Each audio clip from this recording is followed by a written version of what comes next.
Welcome to flower pearl designers. இன்னைக்கு வந்து பாத்தீங்கன்னா பிரின்சஸ் கட் பிளவுஸ் வந்து எப்படி ஸ்டிச் பண்றதுன்றத பத்தி தான் பார்க்க போறோம். லாஸ்ட் வீடியோல எப்படி கட் பண்ணுன்றத பத்தி தெளிவா நான் கொடுத்திருந்தேன். பிகினர்ஸ்க்கு ஈஸியா புரியுற மாதிரி உங்களுக்கு சிம்பிள் மெத்தட்ல கொடுத்திருந்தேன். அதே மாதிரி 28ல இருந்து 38 சைஸ் வரைக்கும் உள்ள ரெடி ப்ராப்பர் ஃபார்முலாவோட சேர்த்து நான் உங்களுக்கு ஒரு சார்ட்டாவே கொடுத்துருக்கேன். அதை பார்த்து நீங்க அந்தந்த சைஸ் என்ன சைஸ் உங்களோட அந்த சைஸை பார்த்து நீங்களே கட் பண்ணிடலாம். அதுல இருக்கிறத அப்படியே நீங்க கிளாத்ல போட்டு கட் பண்ணிடலாம். அந்த அளவுக்கு தெளிவான ஒரு சார்ட் வந்து நான் கொடுத்துருக்கேன். தேவைப்படுறவங்க டிஸ்கிரிப்ஷன்ல கொடுக்குற அந்த வீடியோவை நீங்க செக் பண்ணி பாருங்க. இப்ப பாருங்க, இது வந்து பாத்தீங்கன்னா லெஃப்ட் சைடும் ரைட் சைடு ரெண்டு பக்கமே லைனிங் ஜாயின் பண்ணி வச்சுட்டேன். இது வந்து பாத்தீங்கன்னா சென்டர் பீஸ். இதுல ஃபர்ஸ்ட் நம்ம ஸ்டார்ட் பண்ணும்போது மேல இருந்து தான் ஸ்டிச் பண்ண ஸ்டார்ட் பண்ணும். சரிங்களா? மேல இருந்து ஸ்டிச் பண்ண ஸ்டார்ட் பண்ணுங்க. அப்பதான் உங்களுக்கு இந்த ஆம் ஹோல் கிட்ட உங்களுக்கு முன்ன பின்ன வராது. கீழே வந்து ஒன்றும் பிரச்சனை இல்லை. நீங்க என்ன ஷேப்ல கட் பண்ணிருக்கீங்களோ அந்த ஷேப்லயே நம்ம வந்து ஸ்டிச் பண்ணிட்டு வரணும். கிளாத் இந்த மாதிரி ஈவனா வச்சுக்கோங்க. லைனிங் தச்சு திருப்பினதுக்கு அப்புறம் நான் இந்த மாதிரி பண்றேன். நெக்கும் ஃபினிஷிங் பண்ணி வச்சுக்கோங்க. ஓகேங்களா? லாக் போட்டுட்டு அப்படியே நம்ம ஸ்டிச் பண்ண ஸ்டார்ட் பண்ணிடலாம்.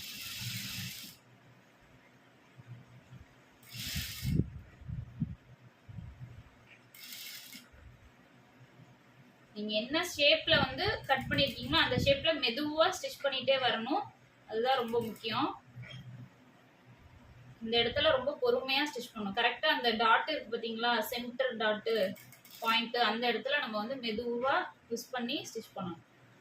இல்லைன்னா அந்த இடம் லைட்டா கொச கொசன்னு வந்து ஒரு மாதிரி சுருங்கின மாதிரி ஆயிடும்.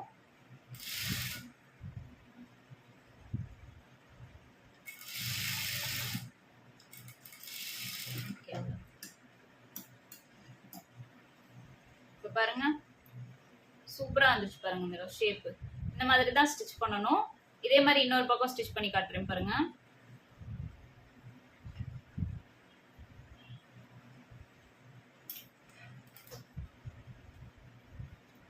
போட் நெக் வந்து எப்படி கரெக்டா ப்ராப்பரா கட் பண்ணுன்றதும் உங்களுக்கு லாஸ்ட் வீடியோல நான் சொல்லியிருக்கேன். தெளிவா வந்து கட் பண்றது இருக்கு இல்லையா, அந்த வீடியோல தெளிவா சொல்லி கொடுத்துருக்கேன்.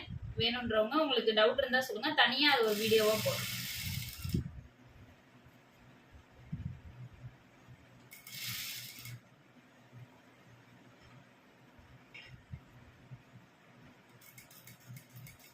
நம்ம பொறுமையா தைக்க தைக்க தான் உங்களுக்கு ஃபினிஷிங் நல்லா நீட்டா வரும். அதனால பொறுமையாவே தைங்க.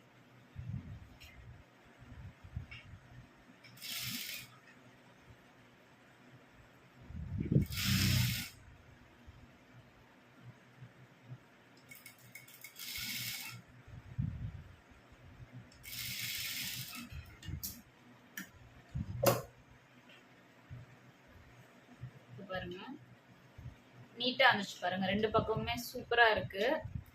அழகா இது கிளாத் வந்து ரொம்ப சாஃப்டா இருக்கனால உங்களுக்கு இந்த மாதிரி கப்பு வந்து அழகா தூக்கி காட்ட மாட்டேங்குது. பட் வேர் பண்ணா அவ்வளோ அழகா இருக்கும்.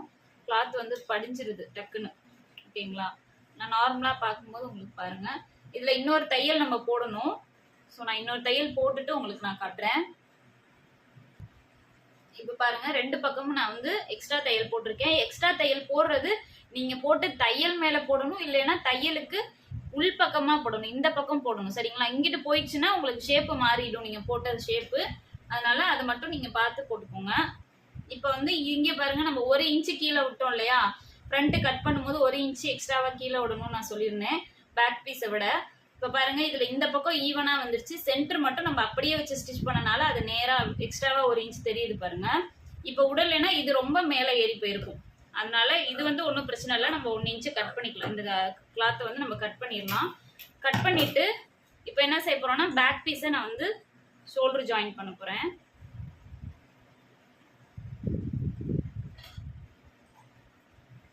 ஃப்ரண்ட்டையும் பேக்கையும் ஷோல்டர் ஜாயின் பண்ணிக்கலாம்.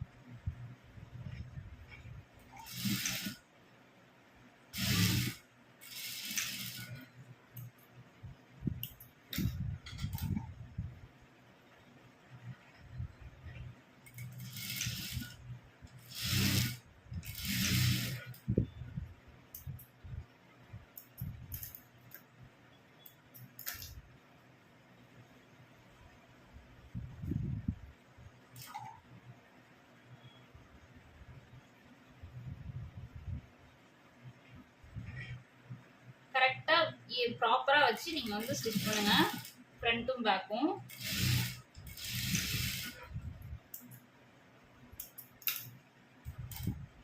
ஷோல்டருக்கு ஸ்லீவ் அட்டாச் பண்ற இடம் இந்த மாதிரி இடங்கள்ல 2 தையல் போட்டுக்கலாம். நம்ம ஒரு கிளாத்தின் ஒரு கிளாத்தும் அட்டாச் பண்ற இடத்துல 2 வந்து தையல் போட்டுக்கலாம். மத்தபடி டாட் நார்மல் பிளவுஸ்ல டாட்டுக்கெல்லாமே சின்ன தையலா வச்சு ஒரு தையல் போட்டாலே போதுமானதுதான். இப்போ வந்து பாத்தீங்கன்னா இப்போ இது பேக் பீஸ், இது ஃப்ரண்ட் பீஸ். பேக் பீஸ் நான் ஃபினிஷிங் பண்ணிட்டேன். ஸோ அதனால இதுக்கு தகுந்த மாதிரி ஃப்ரண்ட் பீஸ் வந்து எக்ஸ்ட்ரா இருக்கு இல்லையா, இதை வந்து நம்ம மடிச்சிட வேண்டியதுதான். இது எல்லாமே நம்ம மடிச்சடிக்கிறதுக்காக கொடுத்த 1.5 இன்ச் தான். சரிங்களா? இப்போ அந்த கிளாத்தை வந்து இப்போ நான் மடிச்சு தைக்க போறேன். ஃப்ரண்ட்டே பேக்கே ஒன்னா வச்சுட்டு தைங்க, அப்பதான் வந்து உங்களுக்கு கரெக்டா அளவு கிடைக்கும்.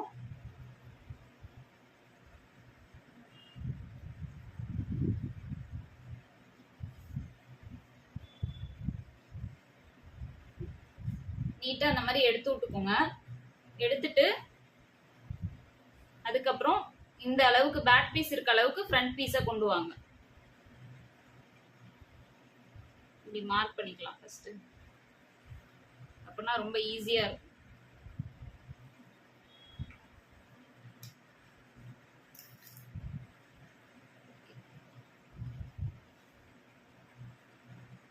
டபுள் ஃபோல்ட் பண்ணி அப்படியே நம்ம ஸ்டிச்சிங் போட்டுக்கலாம்.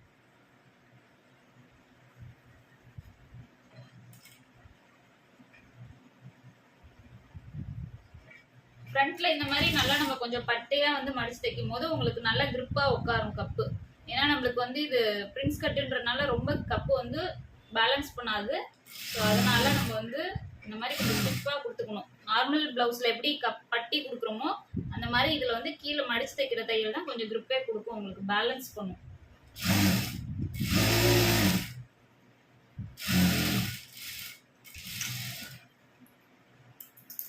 அவ்வளவுதான்.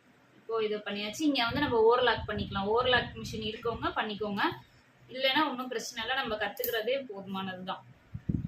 இப்போ என்ன செய்யணும்னா ஃப்ரண்ட் பீஸையும் பேக் பீஸையும் கரெக்டா வச்சுட்டு ஜாயின் பண்ண போறேன். சைடுல தையல் போடுறது எப்பவுமே நான் வந்து ஸ்லீவ் லாஸ்டா தான் தைப்பேன் கடைசியா. ஸோ அப்படி தைக்கும் போது நம்ம என்ன செய்யணும்னா இந்த மாதிரி பெரிய தையல் நம்பரா வச்சுக்கோங்க. வச்சுட்டு இங்க நெக்கு கிட்ட கரெக்டா இருக்கான்னு பாத்துக்கோங்க. பார்த்துட்டு அதுக்கப்புறம் இங்க இருந்து நான் ஸ்லீவ் அட்டாச் பண்ண போறனால கீழே ஒரு 2 இன்ச் இறக்கி தான் வந்து நான் வந்து இந்த பீஸ் பேக் பீஸையும் ஃப்ரண்ட் பீஸ்க்கும் தையல் ரஃபா ஒரு தையல் போட்டுக்குவேன். ரெகுலரா என் வீடியோ பாக்குறவங்களுக்கு தெரியும் நான் எப்படி ஸ்லீவ் அட்டாச் பண்ற மெத்தட்ன்றது. இப்ப வர பிசுரை கட் பண்ணோம்னா கீழே அப் அண்ட் டவுனா வராது. ஓகேங்களா? இது நான் ஆல்ரெடி வந்த பிசுறு தான். இப்ப பாருங்க,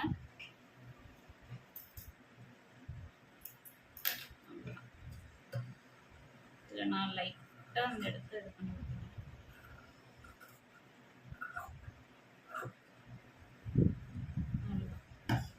அதே மாதிரி இந்த பக்கம்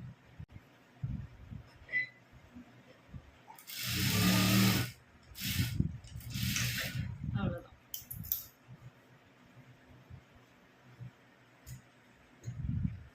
இது வந்து ஹூக்லாம் கட்டிட்டேன், அதனால இழுத்து கொக்கி போட்டனாலதான் உங்களுக்கு வந்து இந்த இடத்துல இந்த மாதிரி நிக்குது. இது வேர் பண்ணா சரியாயிடும். இந்த ஹூக்கை கழட்டி விட்டாலுமே சரியாயிடும் உங்களுக்கு. ஒன்றும் நான் ரிமூவ் பண்ணிட்டு காட்டுறேங்க. இப்போ இந்த எக்ஸ்ட்ராவா இருக்கு பாத்தீங்களா ஃப்ரண்ட் பீஸ், இது லைனிங் மெயின் கிளாத் வந்து கொஞ்சம் எல்லாம் எக்ஸ்ட்ராவா கட் பண்ணது.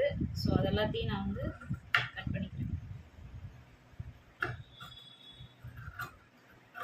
இந்த மாதிரி கீழே ஃபர்ஸ்ட் ஈவன் பண்ணி கீழே இந்த இடத்துல உங்களுக்கு இடுப்பு கிட்ட ஜாயின் பண்ணிட்டீங்கன்னா அதுக்கப்புறம் மேல பிசுறு கட் பண்ணீங்கன்னா தான் உங்களுக்கு வந்து ஃப்ரண்ட் அண்ட் பேக் வந்து அப் அண்ட் டவுன் இல்லாம கரெக்டா வரும். அதே மாதிரி இந்த இடத்துல உங்களுக்கு கரெக்டான அந்த பிளஸ் சிம்பிளும் வரும். ஓகேங்களா? இதை கட் பண்ணியாச்சு.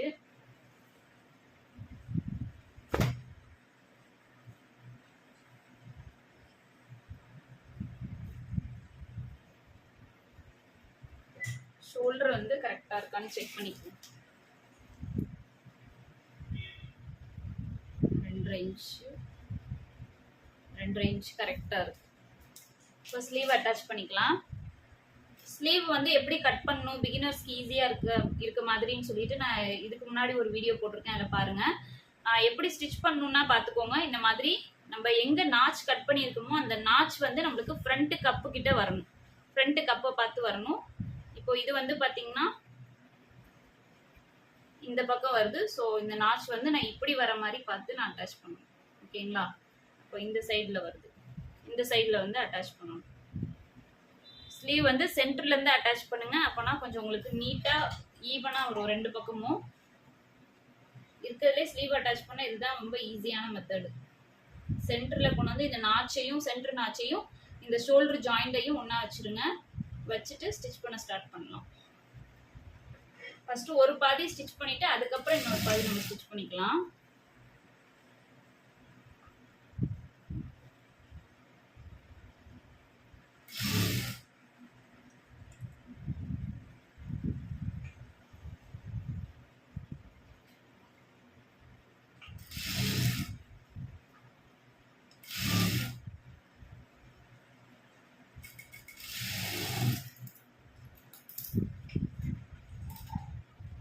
ஸ்லீவ் எப்படி கட் பண்ணுன்ற வீடியோவும் நான் டிஸ்கிரிப்ஷன்ல கொடுத்துருக்கேன், செக் பண்ணிக்கோங்க.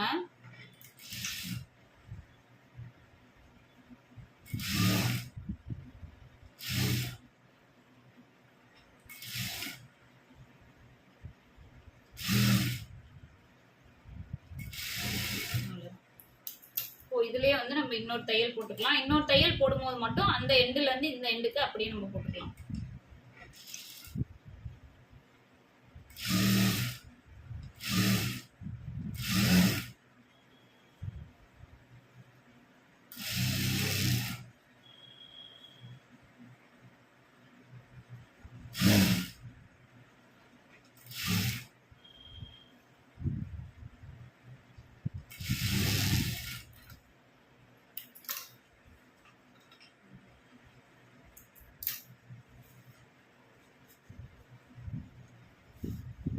நீட்டா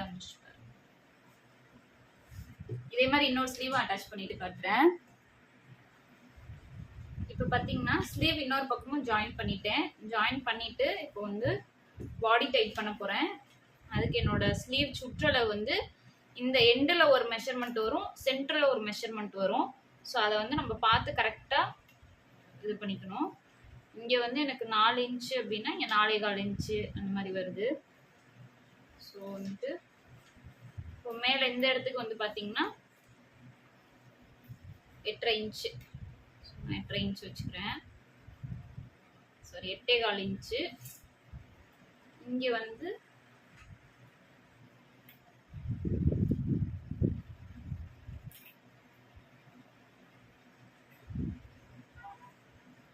இது வந்து 5.5 இன்ச்சு.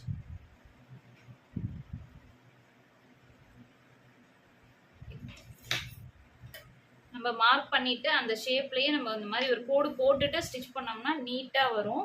அந்த கோடு மேலேயே நீங்க தையல் போடலாம். பிகினர்ஸ்க்கு இது ரொம்ப யூஸ்ஃபுல்லா இருக்கும். இந்த இடத்துல வந்து பாத்தீங்கன்னா இது கொஞ்சம் முன்ன பின்ன இருக்கு. ஸோ நம்ம இந்த கோடை இது பண்ணி நம்ம மைண்ட் பண்ணி இதை ஃபர்ஸ்ட் போட்டுருவோம். போட்டுட்டு ஸ்டிச்சிங் வந்து உள்வழியா லைட்டா ஒரு குடஞ்சி ஒரு தையல் போட்டுக்க வேண்டியதான். அப்பதான் உங்களுக்கு வந்து ஷேப் கரெக்டா வரும். ஸ்லீவ் வந்து கரெக்டா டைட்டா இருக்கும்.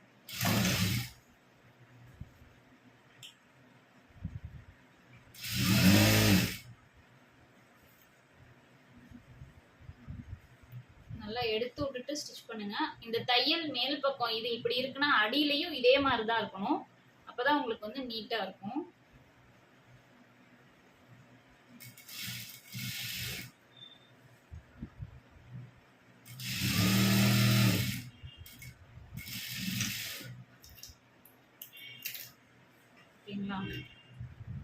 இப்போ இதுல இருந்து நான் என்ன பண்ண போறேன்னா இன்னொரு தையல் ஃபர்ஸ்ட் உள்ள போட்டுக்க போறேன்.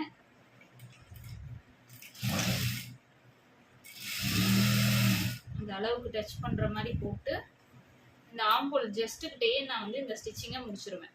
ஏன்னா எனக்கு வந்து கை ரொம்ப குச்சியா இருக்கனால பேலன்ஸ் பண்றதுக்காக இந்த மாதிரி தையல் போட வேண்டியதா இருக்கு. இல்லைன்னா நீட்டா அழகா நம்ம 3 தையல் நான் சொல்லி கொடுத்துருக்கேன் இல்லையா, அந்த மாதிரி போட்டுடலாம். இப்போ நம்ம நார்மலா ஸ்டிச்சிங் வந்து 3 தையல் பக்கத்துல போட்டுற வேண்டியதான். ஏற்கனவே 1 போட்டுட்டோம். ஸோ 2 வந்து போட்டோம்.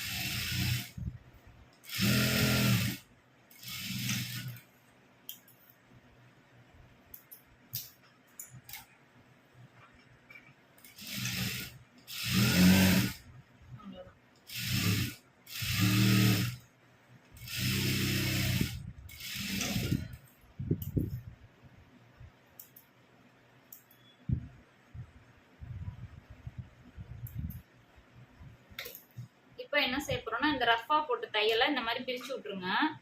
அதுக்கு தான் வந்து நம்ம பெரிய தையலா போட்டது. பெரிய தையலா போட்டுட்டு உங்களுக்கு பிரிக்க ஈஸியா இருக்கும்.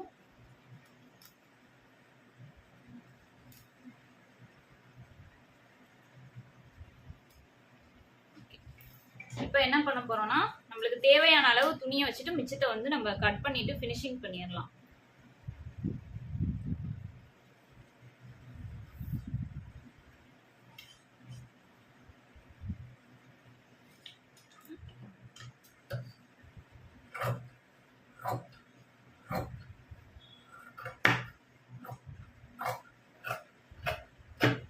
நானா எக்ஸ்ட்ரா விட்டுட்ட துணி தான், மற்றபடி இதுதான் உங்களுக்கு வந்து கரெக்டான அளவு. 3 தையல் போட்டு எக்ஸ்ட்ராவா 1.5 இன்ச் இருந்தாலே போதும். இதையும் நான் என்ன செஞ்சுக்கிறேன்னா இந்த கிளாத் வந்து கொஞ்சம் குத்தும், அதனால இந்த மாதிரி மடிச்சுட்டு நான் வந்து இதை வந்து ஃபினிஷ் பண்ணிக்க போறேன். இது மாதிரி தைச்சிட்டோம் அப்படின்னா நம்மளுக்கு ஓவர்லாக் பண்ற வேலை இருக்காது. ஆம் கிட்ட மட்டும் வேணும்னா தேவைப்பட்டா பண்ணலாம். கடை வச்சிருக்கவங்க பண்ணி கொடுக்கலாம். வீட்டுல இருந்து நம்ம பண்றதுக்கு அவ்வளவு மெனக்கடணும்னு இல்லை. ஏன்னா கடை வச்சிருந்தா ரொம்ப ப்ராப்பரா நம்ம பண்ணலாம். நம்ம ஓன் பர்பஸ்க்கு இந்த மாதிரி பண்ணிக்கலாம்.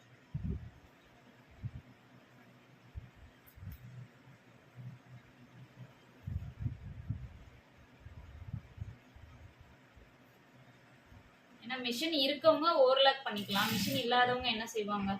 ஸோ அதனாலதான் இந்த மாதிரி ஃபினிஷிங் பண்ணிட்டோம்னா உள்ள வந்து துணி ரொம்ப கொச கொசன்னு குத்தாது, டிஸ்டர்பன்ஸா இருக்காது. அவ்வளோதான், நீட் ஆயிடுச்சு பாருங்க. பிளவுஸ் வந்து கம்ப்ளீட் பண்ணி முடிச்சாச்சு. இந்த இடத்துல பாருங்க, நான் உங்களுக்கு சொன்னேன் பார்த்தீங்களா தையல் எப்படி போடணும்னு. இது மாதிரி தையல் போடும்போது இந்த இடம் பாருங்க கரெக்டா இந்த பிளஸ் மாதிரி வருது பார்த்தீங்களா. இதுதான் வந்து ப்ராப்பரா நம்ம வந்து ஸ்டிச் பண்ணதுக்கு ஒரு அடையாளம்.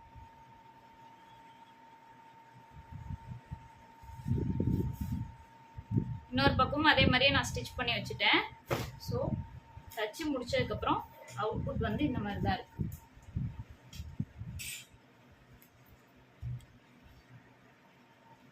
பாருங்க, ஸ்டிச் பண்ணி முடிச்சுட்டு உங்களுக்கு நான் சரி பண்ணி காட்டியிருக்கேன். ஓகே, இப்படி தான் இருக்கும். இந்த வீடியோ உங்களுக்கு யூஸ்ஃபுல்லாக இருக்கும்னு நினைக்கிறேன். பிடிச்சிருந்தா சேனலை மறக்காமல் லைக் பண்ணுங்கள், ஷேர் பண்ணுங்கள், சப்ஸ்கிரைப் பண்ணிக்கோங்க. ஃபஸ்ட் டைம் பார்க்குறீங்க அப்படின்னா நம்ம சேனலில் ஃப்ரீ ஆன்லைன் டைலரிங் கிளாஸ் போயிட்டுருக்கு. சப்ஸ்கிரைப் பண்ணிக்கிட்டிங்கனாலே போதும், நீங்களும் அந்த கிளாஸில் ஆட் ஆகிடுவீங்க. ஓகே, தேங்க்யூ ஃபார் வாட்சிங். நெக்ஸ்ட் ஒரு வீடியோவில் மீட் பண்ணுவோம்.